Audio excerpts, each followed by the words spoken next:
오늘 우리에게 주신 하나님의 말씀은 시편 107편 23절에서 30절까지의 말씀입니다.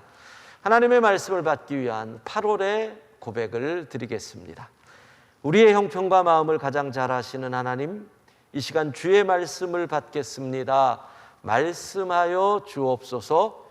주께서 말씀해 주신 삶의 방식은 늘 옳으니 내가 그 길을 깨우쳐 충만하게 살도록 도우소서. 아멘. 시편 107편 23절에서 30절 말씀 교독하겠습니다. 하나님의 말씀입니다. 배들을 바다에 띄우며 큰 물에서 일을 하는 자는 여호와께서 행하신 일들과 그의 기이한 일들을 깊은 바다에서 보나니 여호와께서 명령하신 즉 광풍이 일어나 바다 물결을 일으키는도다. 그들이 하늘로 솟구쳤다가 깊은 곳으로 내려가나니 그 위엄 때문에 그들의 영혼이 녹는도다. 그들이 이리저리 구르며 취한 자같이 비틀거리니 그들의 모든 지각이 혼돈 속에 빠지는도다. 이에 그들이 그들의 고통 때문에 여호와께 부르짖으매 그가 그들의 고통에서 그들을 인도하여 내시고 광풍을 고요하게 하사 물결도 잔잔하게 하시는도다. 그들이 평온함으로 말미암아 기뻐하는 중에 여호와께서 그들이 바라는 항구로 인도하시는도다. 아멘. 우리 인생길을 배 타고 항해하는 것으로 생각하여서 비대면을 다시 맞이하면서 이풍랑 인하여라는 주제로 세 번째 주일을 맞이하고 있습니다. 첫 주에는 이풍랑 인하여 기도합니다. 지난주에는 이풍랑 인하여 깨닫습니다. 무엇을? 기억하고 기다려야 함을 깨닫습니다. 깨닫지 못하면 잊어버리고 깨닫지 못하면 때를 씁니다. 기다리지 못하고 때를 쓰게 되면 하나님께서 만나와 메추라기를 주시지만 축복의 선물로 주시는 것이 아니고 그래서 결국은 우리의 영혼이 쇠약해진다. 기억하고 기다려야 한다. 자, 오늘 본문은 어쩌면 이번 주제하고 가장 문자적으로 맞는 본문의 배경 자체가 항해를 하고 무역을 하는 사람들의 이야기를 비유로 들고 있습니다. 특별히 큰 물에서 항해하는 큰 물이라는 표현이 나옵니다. 그러니까 당시에 이 시편이 기록된 시대적 상황 속에서 큰 물, 즉 대양입니다. 5대양 할 때 대양은 지중해를 의미하는 겁니다. 일반적으로 말하는 물은 내해, 갈릴리 바다를 의미하지만 큰 물 그럴 때는 지중해를 이야기하는 겁니다. 이 지중해 큰 물을 항해하며 장사를 하는 사람들에게 광풍이 일어나고 그 바람으로 물결이 거칠어집니다. 어떤 일이 벌어집니까? 26절 함께 읽어보겠습니다. 그들이 하늘로 솟구쳤다가 깊은 곳으로 내려가나니 그 위엄 때문에 그들의 영혼이 녹는도다. 파도를 타고 배가 하늘 끝까지 올라가는 것처럼 솟구쳤다가 저 계곡 밑으로 떨어지는 것 같이 쿵 떨어지는 큰 파도가 일고 있다라는 거지요. 그리고 27절을 가보면 배 안에서 사람들이 파도 때문에 이리저리 구르고 비틀거립니다. 결국은 모든 지각이 혼돈에 빠졌다. 이게 27절 말씀이지요. 이거를 조금 비약해서 해석을 하면 26절에서는 그들의 영혼이 녹았다. 큰 풍랑 때문에. 27절 앞부분에서는 이리저리 구르고 비틀거리고 육체가 녹았다. 이 풍랑으로 인하여 지각이 혼돈에 빠졌다. 정신이 녹았다. 영혼도 정신도 육체도 완전히 녹아버리는, 이게 바로 큰 풍랑의 상황이라는 겁니다. 그러면 우리는 여기서 질문을 해봐야 되지요. 그들은 왜 큰 풍랑의 위험이 있는데 큰 물로 나갔을까요? 답은 뻔합니다. 돈을 벌려고. 돈을 벌려고 큰 물로 나갔다. 그러면 거기서 그 돈 앞에 한자가 더 붙어야 됩니다. 큰 돈을 벌려고. 요즘 언론을 보면, 뉴스를 보면 많은 사람들이 투자를 하고 물렸다, 이런 표현이 나옵니다. 물렸다. 그러니까 비트코인을 이야기하는 겁니다.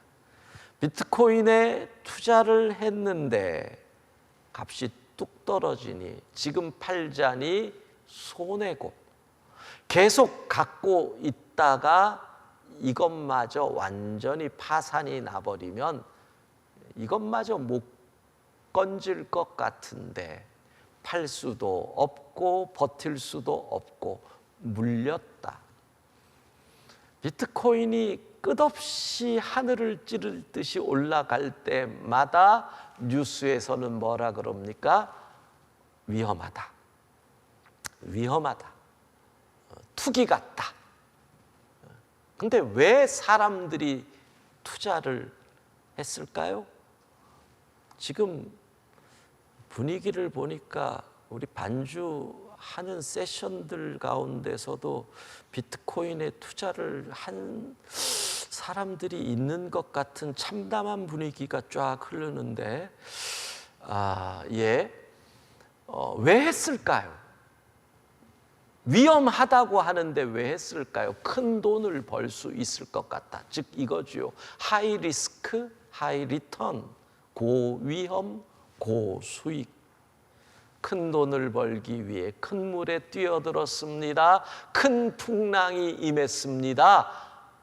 이제는 가진 것뿐만 아니라 생명의 위기까지 왔다는 겁니다. 여러분, 우리 그리스도인들 모든 사람이 그렇죠. 내 인생에 고난이 다가오기를 원하는 사람이 어디 있겠습니까? 내가 큰 물로 가든 작은 물로 가든 파도치기를 원하는 사람은 아무도 없습니다. 그런데 내 인생에 파도가 임했다. 내 인생의 배를 타고 인생의 항해를 하는데 큰 파도가 쳤다. 그러면 반드시는 밑줄 두 개라는 뜻입니다. 반드시 기억해야 합니다. 풍랑이 인생에게 요구하는 것이 있다. 고난은 언제나 우리 인생에게 요구하는 것이 있습니다. 그 고난의 목소리를 못 들으면 고난을 낭비하는 어리석음이 생기는 겁니다. 풍랑이 우리에게 요구하는 것이 반드시 있습니다. 두 가지를 오늘 생각합니다. 첫 번째, 배를 가볍게 하라. 우리의 인생의 배, 그 배에 얼마나 많은 짐을 쌓아 놓았는지. 사람이 60대 중반 후반이 되면서부터는 짐을 줄여야 한다 그러더라고요. 어느 날 하나님이 부르시고 나면 짐 정리하는 후손들이 너무 힘들다고. 내 인생의 배에 뭘 그리 많이 쌓아놨는지. 풍랑은 우리에게 그 배에 쓸데없는 짐 좀 버려라, 이 사인을 하는 겁니다. 우리가 잘 아는 선지자 요나가 다시스를 향해 가던 중에 큰 바람과 물결이 일어납니다. 결국 요나는 바다로 던져지지요. 그 상황에서 성경은 이렇게 얘기합니다. 요나서 1장 5절 상반부 같이 읽습니다. 사공들이 두려워하여 각각 자기의 신을 부르고 또 배를 가볍게 하려고 그 가운데 물건들을 바다에 던지니라. 배를 가볍게 하려고 물건을 바다에 던진다. 생각해 보세요. 그 물건이 얼마나 소중했어요.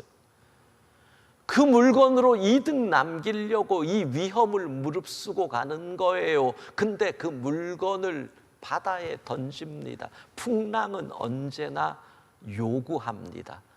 야, 그 배 좀 가볍게 해라.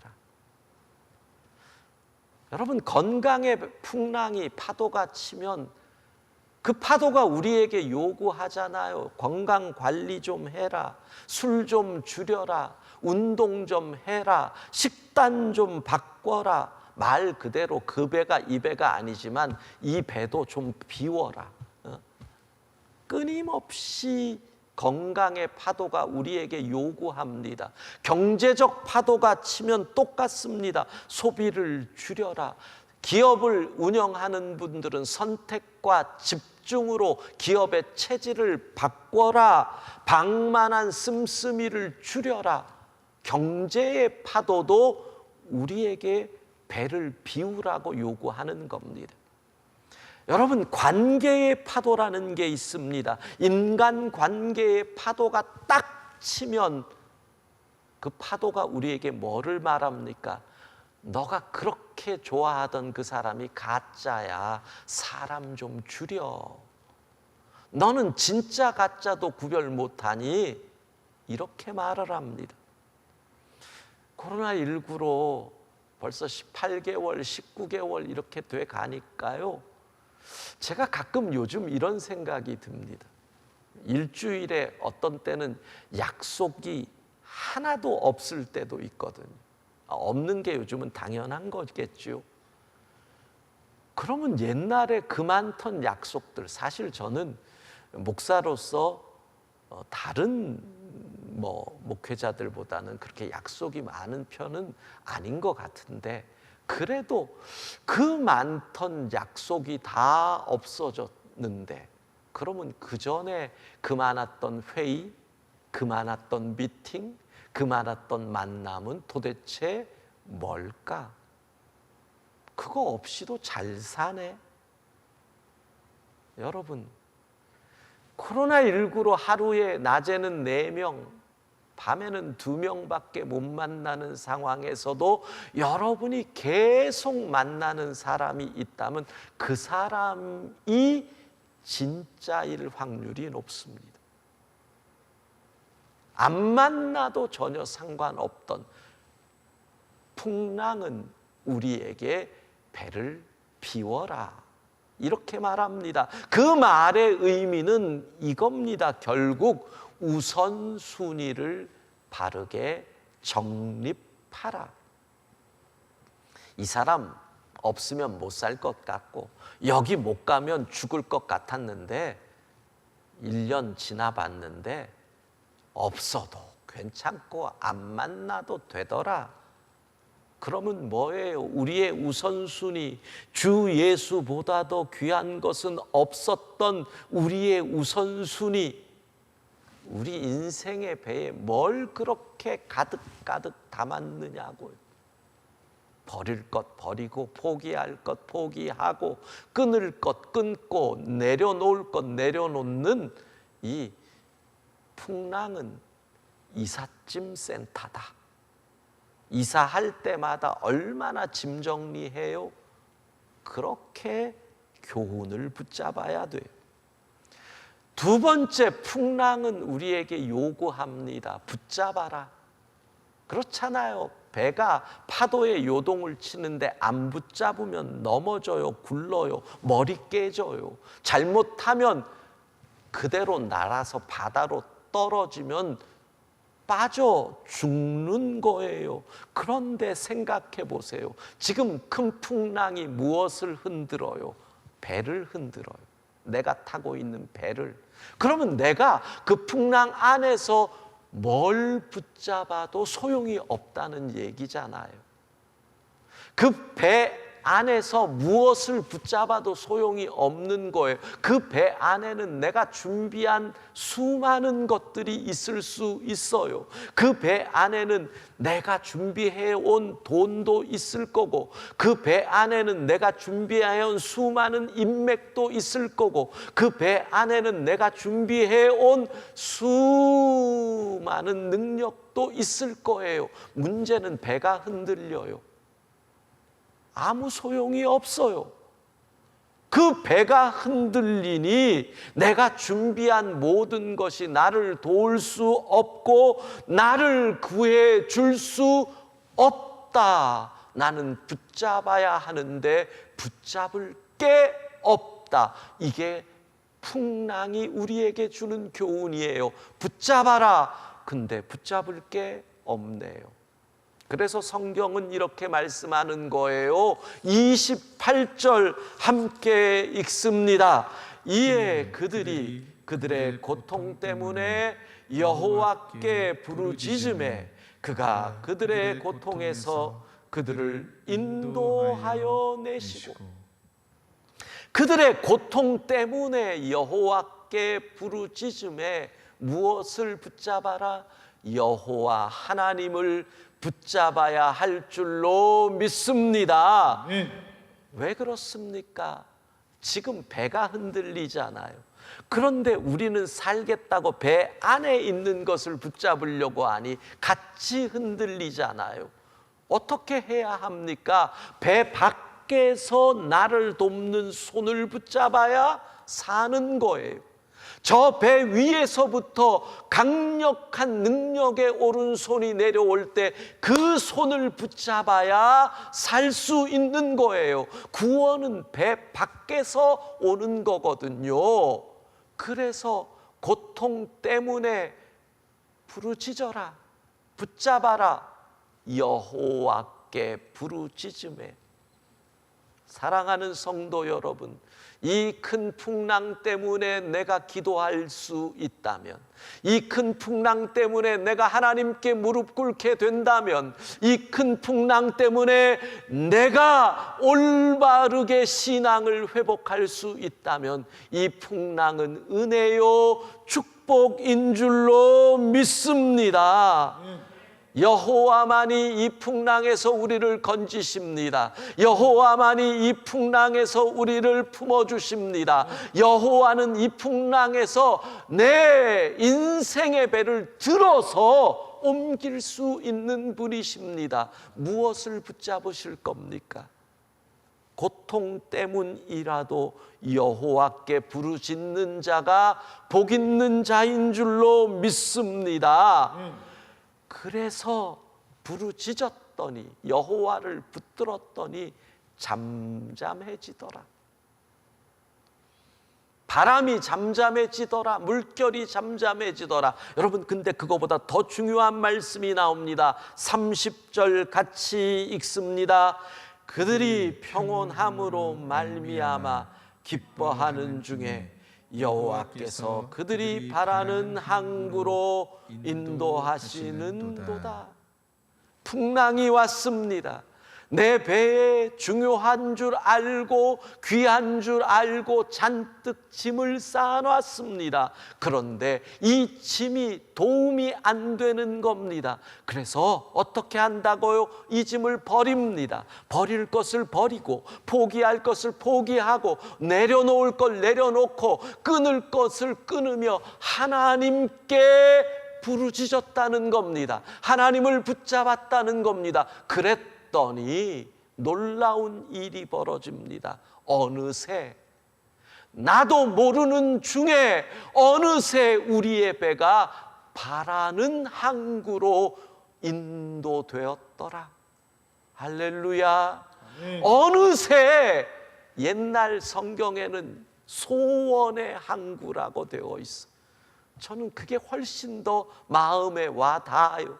어느새 소원의 항구로 우리가 주님의 인도하심을 받아서 나도 모르는 사이에 그곳에 있더라는 겁니다. 마치 요나가 바다에 던져집니다. 큰 물고기가 요나를 잡아 먹습니다. 그 뱃속에서 3일 밤낮을 부르짖습니다.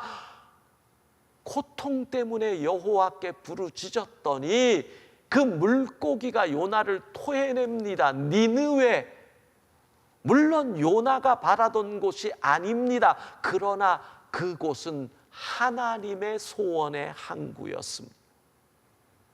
하나님이 바라시던 항구로 왔는데 그 시간이 물고기로 오니 배 타고 온 것보다 훨씬 빨리 왔다는 겁니다. 내가 고통 가운데 여호와께 부르짖었더니 그 풍랑으로 인하여 더 빨리 갔다는 겁니다. 내가 고통 가운데 여호와께 부르짖었더니 어느새 나도 모르는 사이에 소원의 항구로 내 배가 도착해 있더라는 겁니다. 이 풍랑이 우리를 더 빠르게 인도하시는 하나님의 축복이 될 줄로 믿습니다. 큰 물결 일어나 나 쉬지 못하나 이 풍랑으로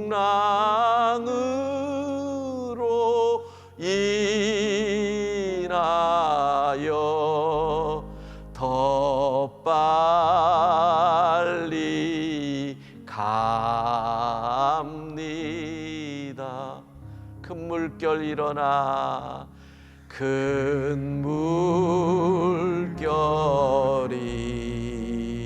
일어나 쉬지 못하나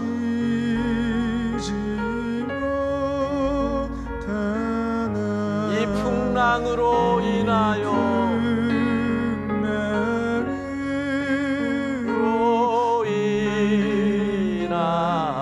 더 빨리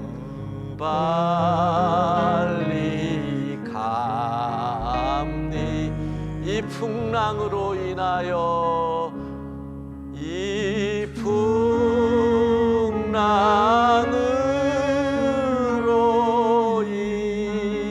인하여 더 빨리 갑니. 코로나19 풍랑으로 대한민국 호가 고난 가운데 있는 것 같으나 이 풍랑으로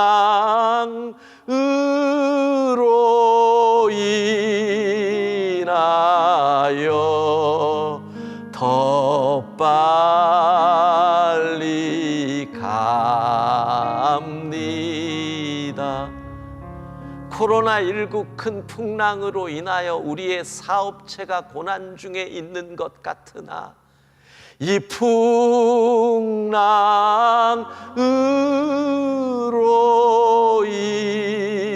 인하여 더 빨리 갑니다.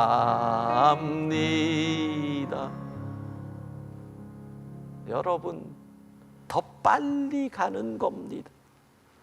코로나19가 우리의 사업체를 더 단단하게 만들어 줄 것을 믿습니다.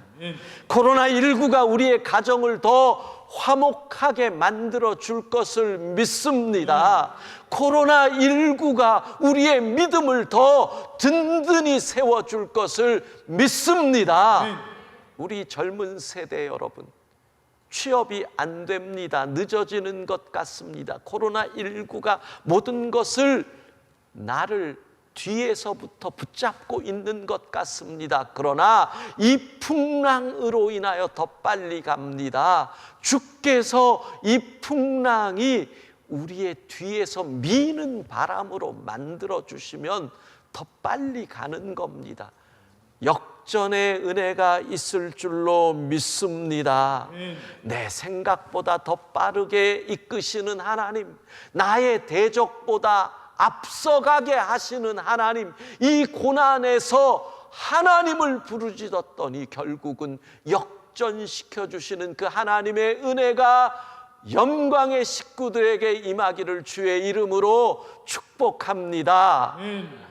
여러분, 지난해 코로나19가 막 시작이 되고 우리도 어찌해야 할지 모를 때 한참 열심히 불렀던 찬양이 이제 역전되리라. 그 찬양을, 그때 찬양을 불렀던 교육자들의 찬양을 좀 찾아봤어요. 얼마나 은혜가 되더라고요. 오늘 그 찬양을 다시 한번 불러보고 교육자들의 찬양을 들어볼 건데, 가사를 잘 생각해 보세요. 그 가사를 한번 잘 귀 기울여 보세요. 기도를 멈추지 마라. 그러면서 뭐라 그래요? 너의 입을 조심해라. 힘들어요, 안 돼요, 어려워요, 그만둘래요. 왜? 저들은, 마귀는 너의 입을 지켜보고 있다. 입을 조심하라. 그리고 뭐라 그래요? 마음을 뺏기지 마라. 하나님도 포기하셨다. 하나님도 너를 손을 놨다. 이런 말에 마음을 뺏기지 말라는 겁니다. 그리고 기도하면 역전된다. 지난 1년 전 그 찬양 우리가 한번 들어보겠습니다.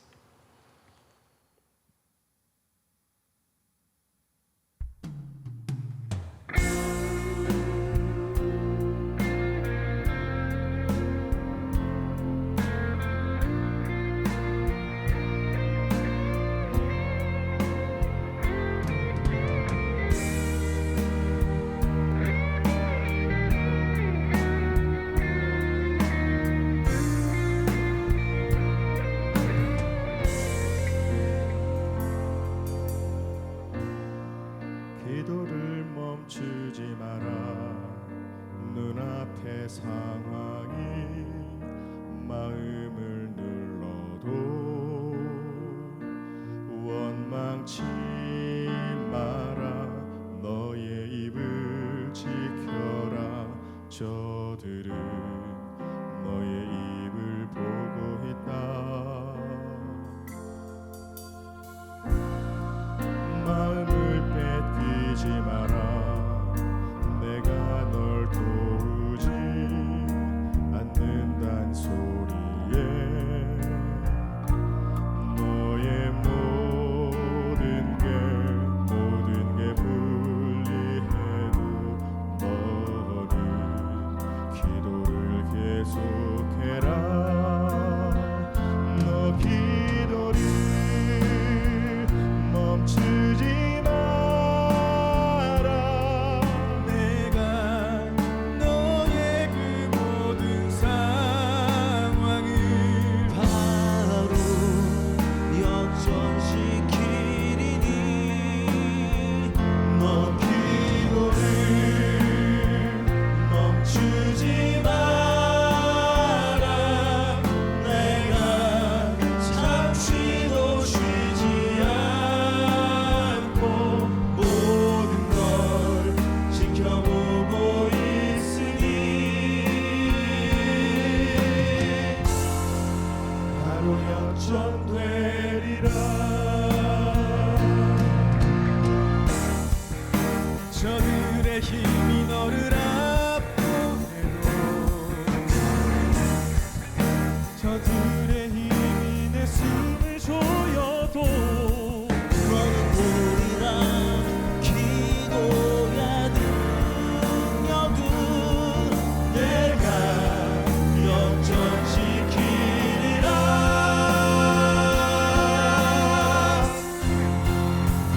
너 기도를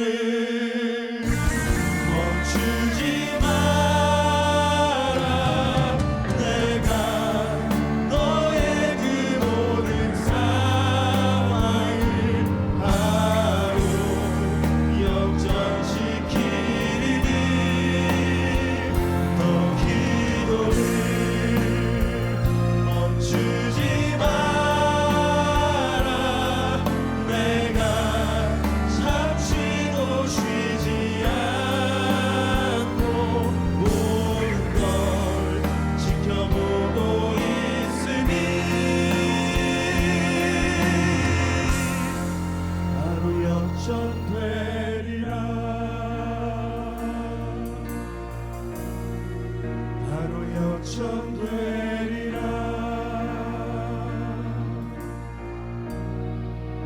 이제 역전되리라.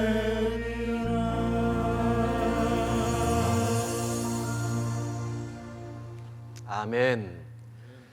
여러분, 코로나19라고 하는 큰 풍랑이 우리의 인생의 배를 뒤흔드는 이때 어떻게 역전의 은혜가 임합니까? 배를 비워야 합니다.